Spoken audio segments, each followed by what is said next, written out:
जवानिया रखले बदूद गो नचनिया रखले बदूद गो नचनिया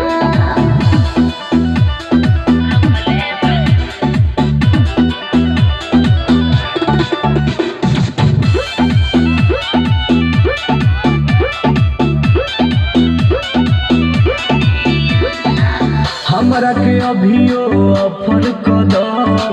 हिट के जवाब तू पत्थर कर दो घर के इज्जत के रखता नीलाज हो न तो बियाह